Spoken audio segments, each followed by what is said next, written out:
Welcome to the DePaul Women's Basketball season video, Zoom by video. We wanted to have it in person, but Allie was able to make it with Zoom, so let's go with the Zoom. And she is going to be joining Coach Bruno and a couple of our players tomorrow night live in person for the post-game media session. So there'll be a chance for you to interact with her there and congratulate her and tell her what a great accomplishment she's had. So I'm sure everybody will be look forward to doing that. Let's begin this session with an opening comment from Coach Bruno and also from Allie Quigley, and then we'll open it up to questions from the media.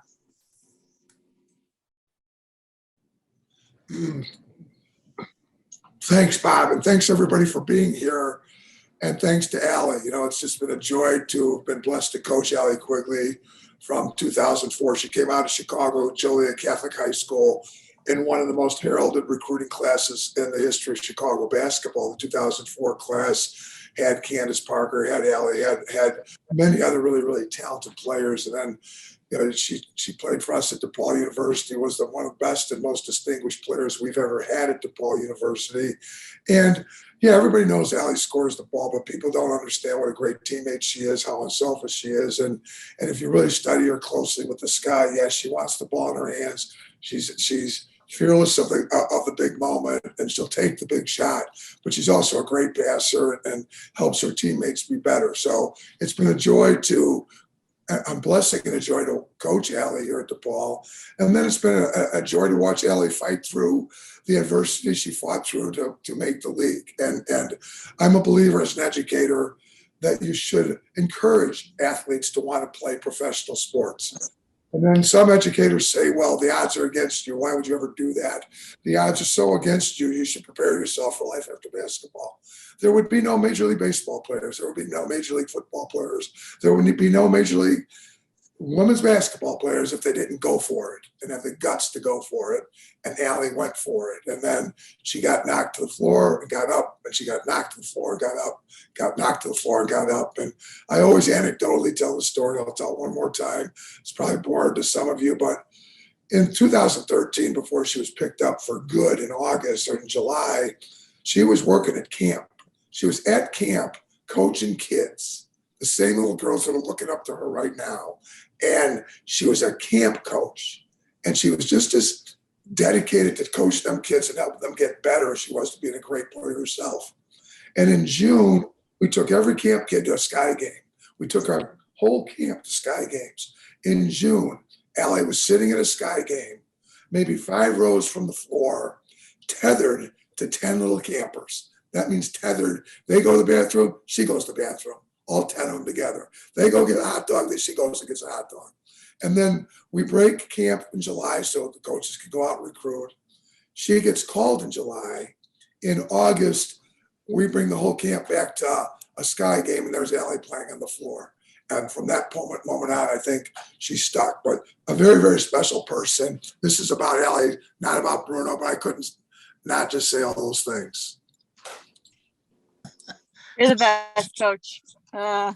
Obviously, these last 2 weeks have just been like a whirlwind, just having your dream come true, and then to be able to come back to the same floor and be able to, you know, celebrate DePaul's opening night and then our championship on the same floor. It's just, I couldn't write it any better.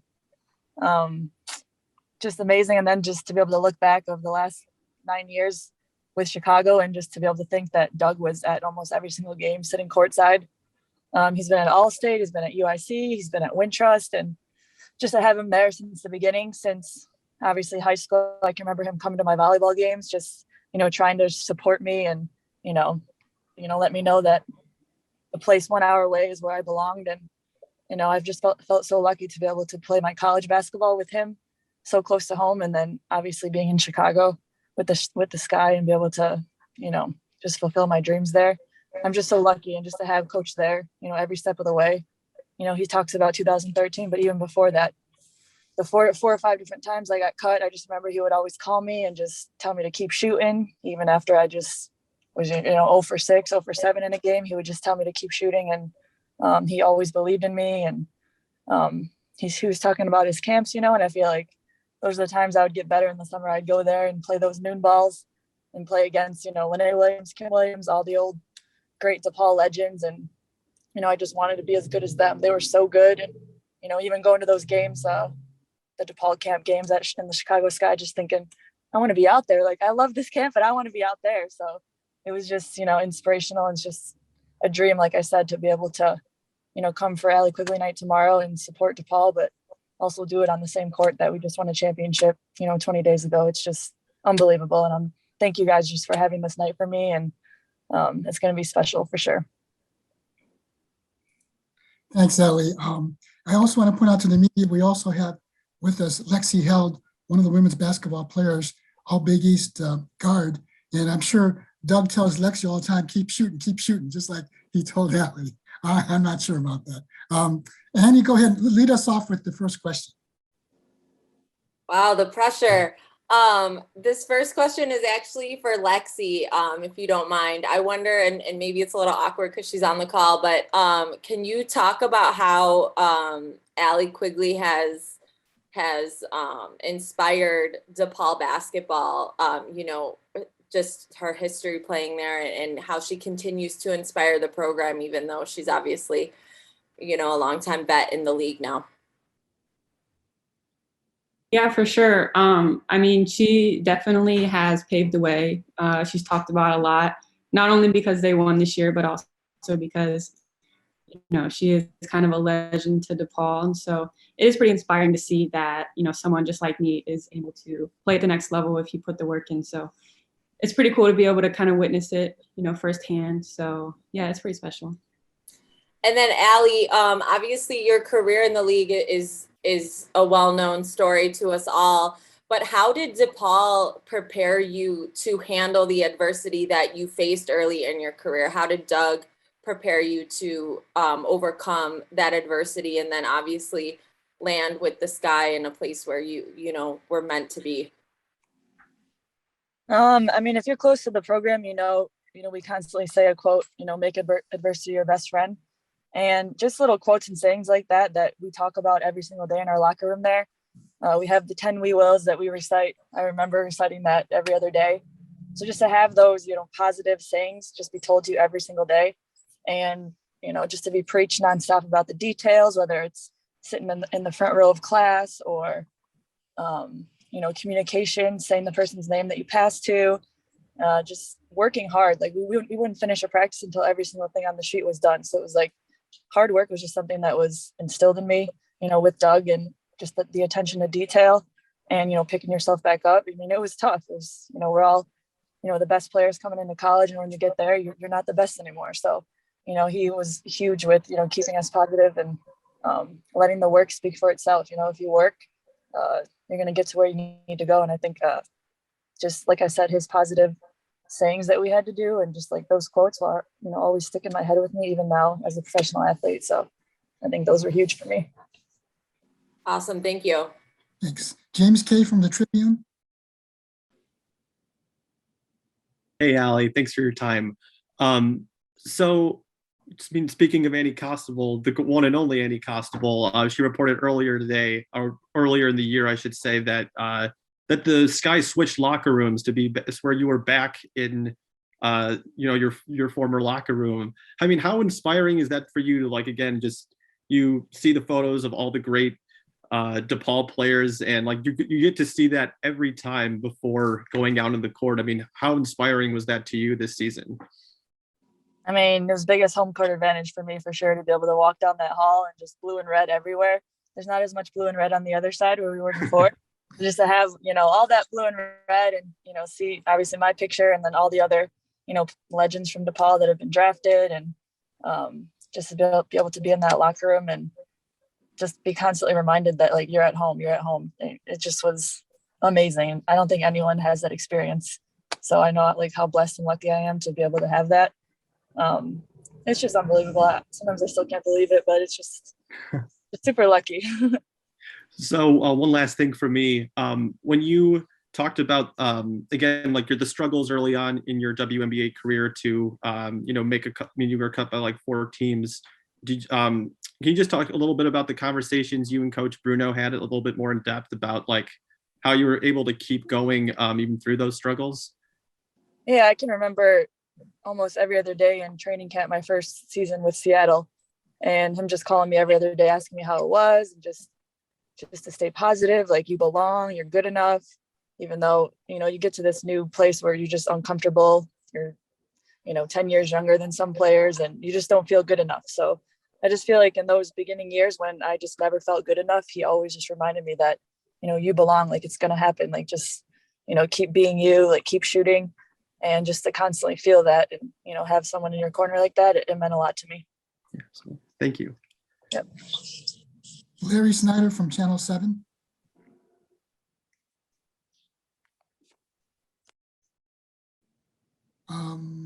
He might not. Hey, Bob, I'm here.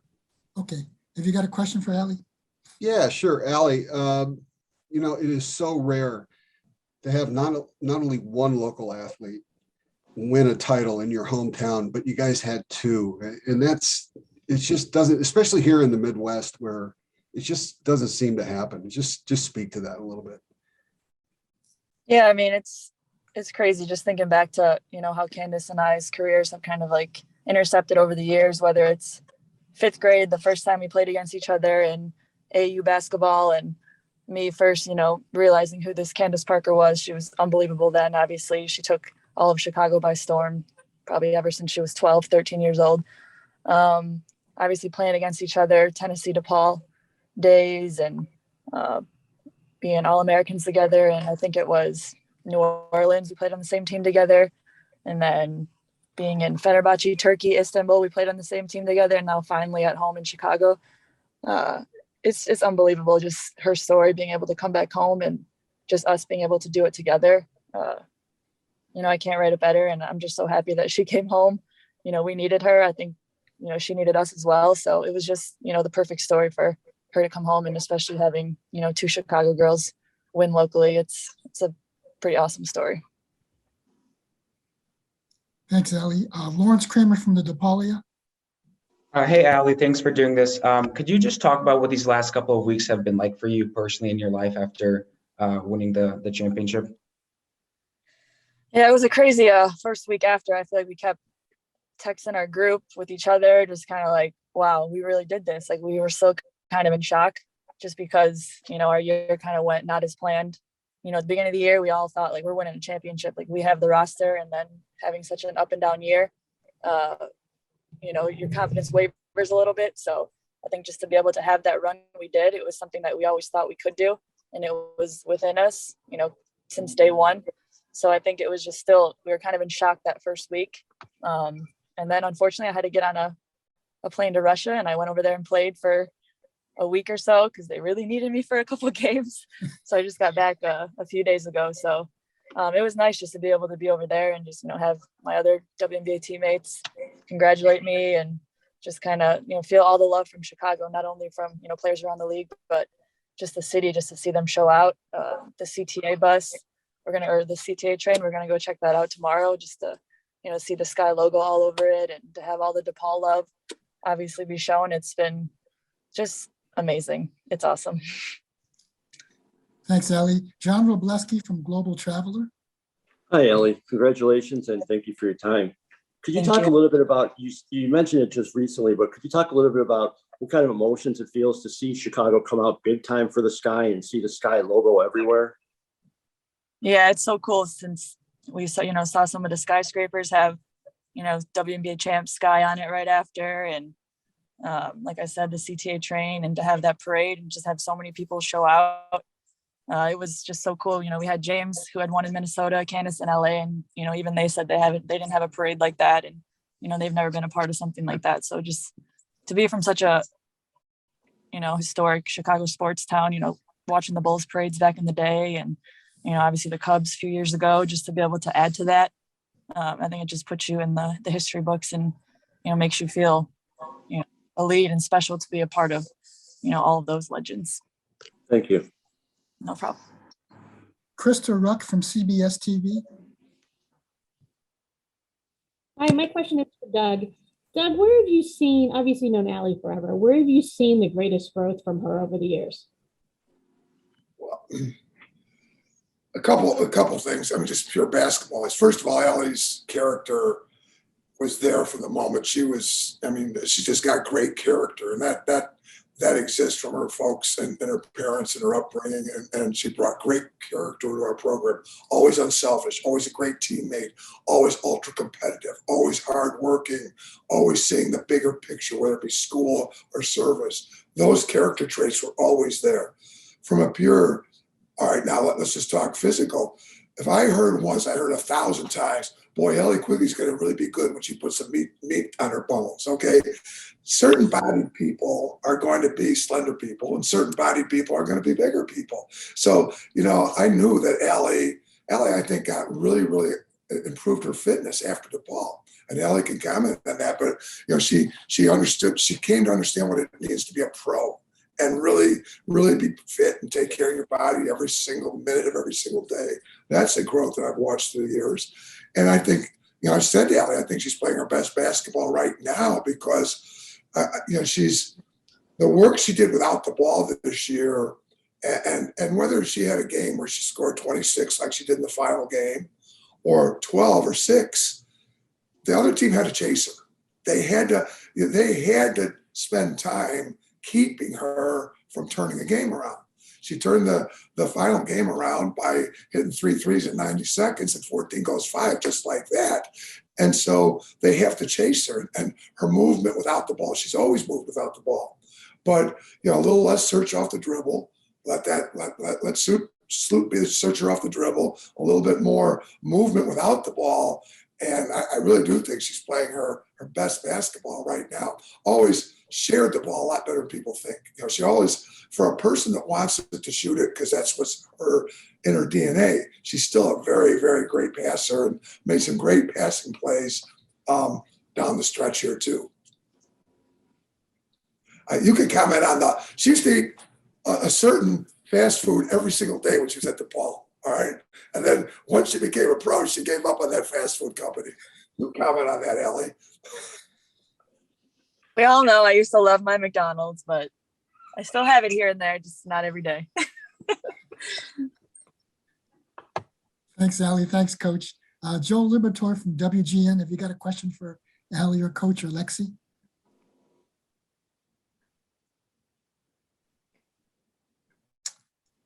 If not, Joel, let's move on.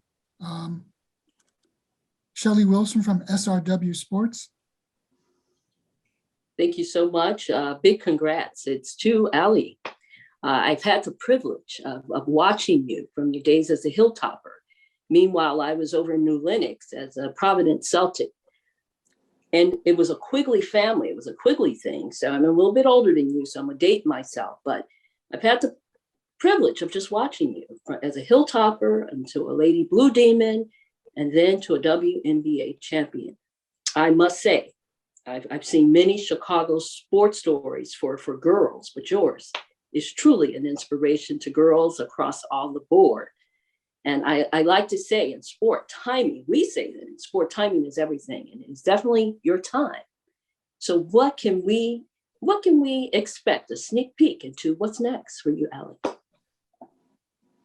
I don't know. I mean, thank you so much for, those words. I think I've been getting that question a lot lately, but I don't know. I'm just going to go back to Russia probably in a week or so and just continue the grind and just, continue trying to get better and, win over there. Obviously I have to make a decision about next year, and I'm just kind of going to see how I feel in the next month or so, and, maybe play, maybe not. We'll just kind of going to see. I'm getting a little bit older, so, I got to think about what's after basketball, but for right now, I'm just thinking about, next week and having to fly back to Russia, to be honest. Well, that's good. Next week we'll do. For now, we just go over that next play. Thank you so much. Thank you. I appreciate it. Allie, just curious, how long is travel time for you going from Chicago to Russia? If I get lucky, I get on like a 19-hour total trip. Because then once COVID hit, it used to be Chicago, Istanbul to Yekaterinburg, my city, but they took out the Istanbul ECAT, so I got to go to Moscow after Istanbul. So if I'm lucky, in like 19 hours is like the shortest I've seen. Wow. It's crazy. Either Fox 32 or NBC5 Sports, if either of your outlets have a question for our panel today.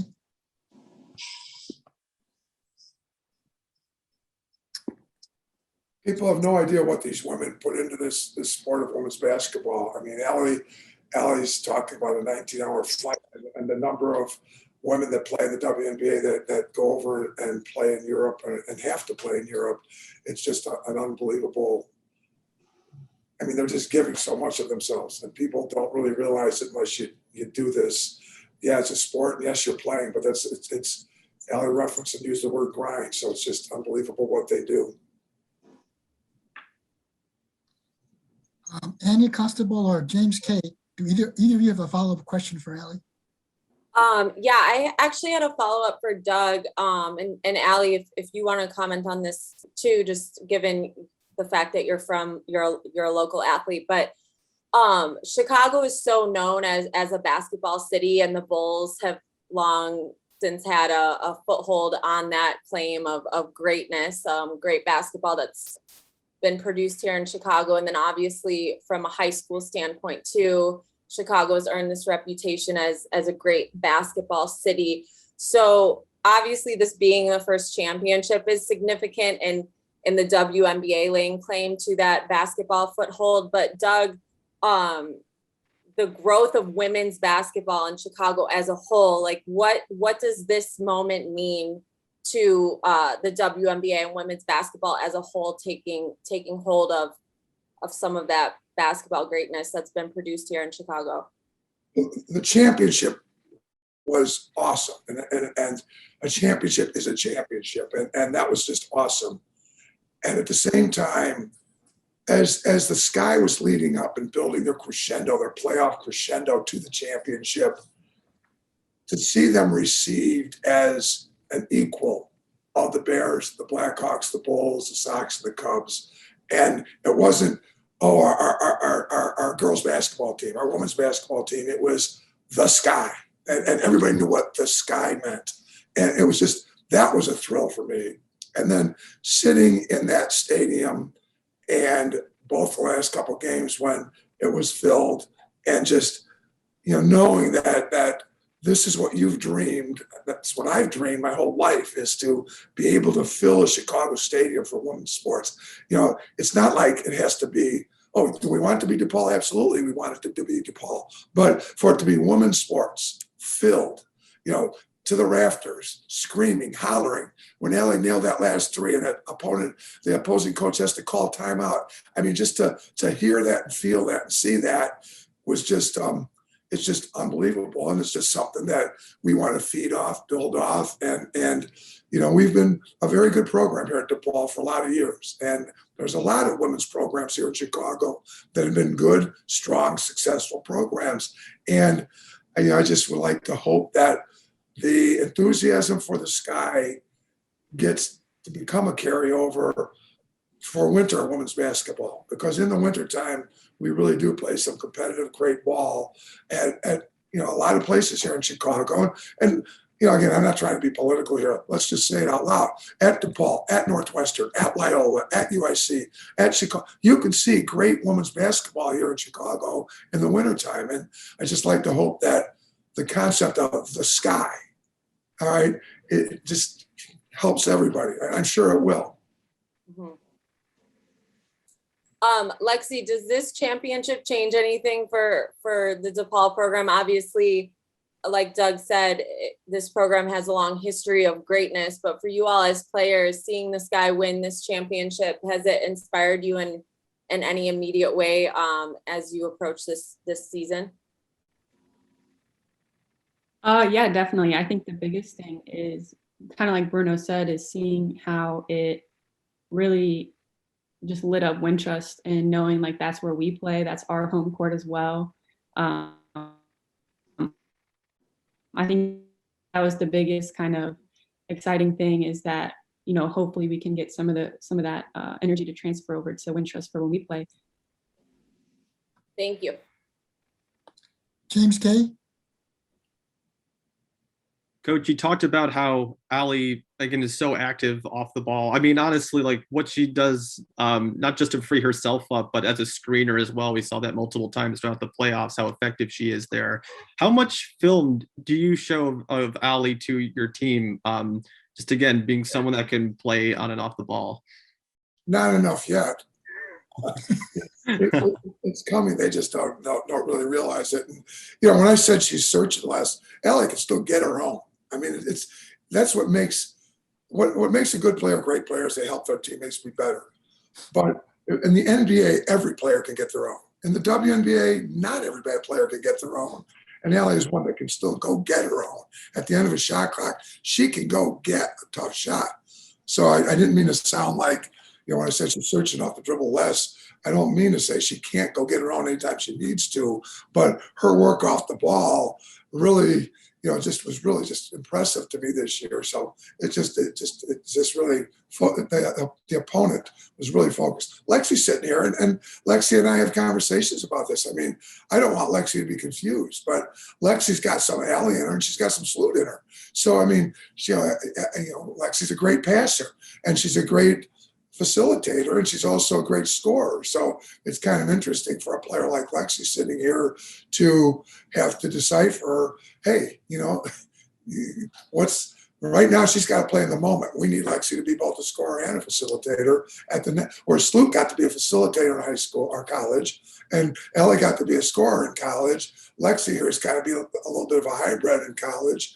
And yet I think Lexi has a chance, as does Sonia Morris, and we have some other seniors, Stacia Church and Deba Kelja. They're all really talented players, and a freshman named Anissa Moore that have a chance to play at the next level. But when you talk about the film, that's where Lexi's got to play. All college players got to do what their team needs in the moment, but still understand how to play the game and ready yourself for the next level. Absolutely. One last thing for me. Lexi, do you have one favorite Allie Quigley moment that that you can share with us? That any moments that come to mind for you? I guess just kind of watching her in the finals was really cool to see, and obviously she had some huge plays, so that was really exciting. Lexi, you were at one of the games before they got to, before the city got on board. Allie, you were at one of the games that Allie had a pretty good game. Before the thing all started going gaga. I mean, do you remember which game that was, Lex? When you guys Yeah, I think a couple of us went to the one against Seattle, and then we went to the one against Vegas.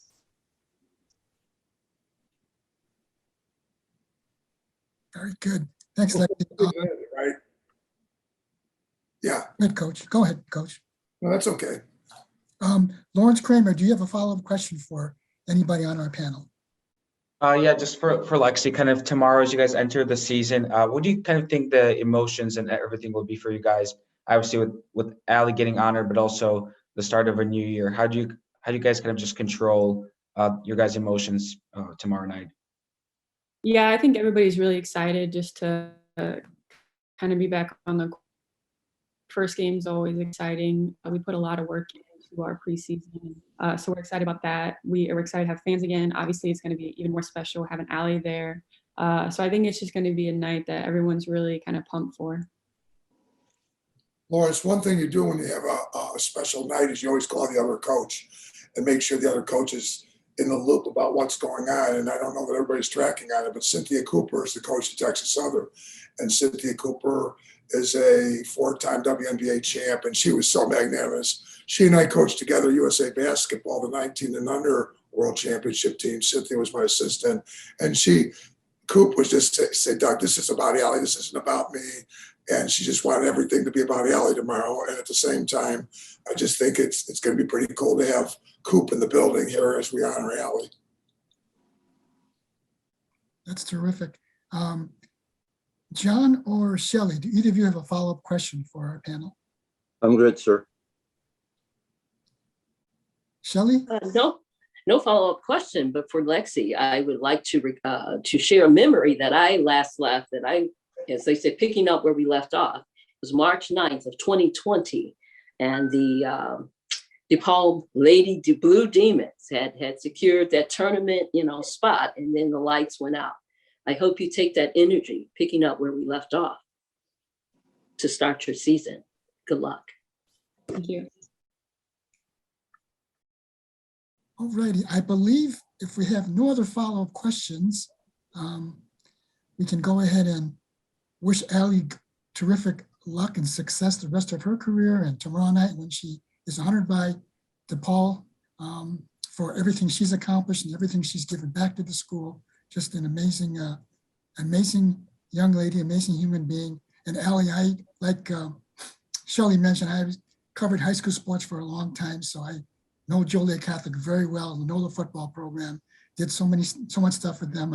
Tom Thayer, and in my story today that I'm going to post about you and the ceremony tomorrow in the game, I'm going to mention Mike Allstott, the running back at Tampa Bay, who just, his workouts were unbelievable. I don't know if you've heard about that. I'm sure you have, but Joliet Catholic to me just represents what tough, gritty Chicago people are all about, and Allie's personifies that. So that'll be a part of the story I write about today. But anyway, thanks everyone for showing up today and promoting this special night tomorrow night. I think it's definitely going to be the first time in DePaul women's basketball history we've ever had something like this happen.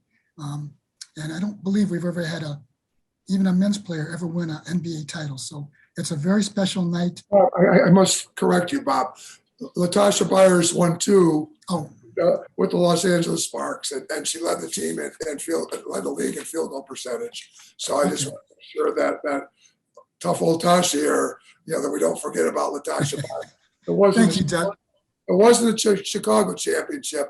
Otherwise, we would have had a Latasha Byers night. So we would have a Latasha Byers night for the Sparks. But that's the difference. This is Chicago. Lexi, I'm all Chicago. So for sure.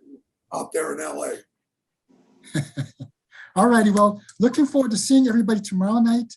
And we're going to have, Allie wants to do live post-game media session with everybody. So we'll see her and Coach Bruno and up there. Hopefully it'll be Lexi. She'll have a great game. Hopefully, Lexi, you guys play so well tomorrow night. I have a difficult choice. Who do I bring? I could bring any one of 5 or 6 players. So we don't play for who goes to the media room, Bob. Sorry about that. You don't, Doug. I do sometimes, though. Okay. Thank you, everybody, and we'll see you tomorrow night. Thanks, everybody. Thanks, guys. Thank you guys so much.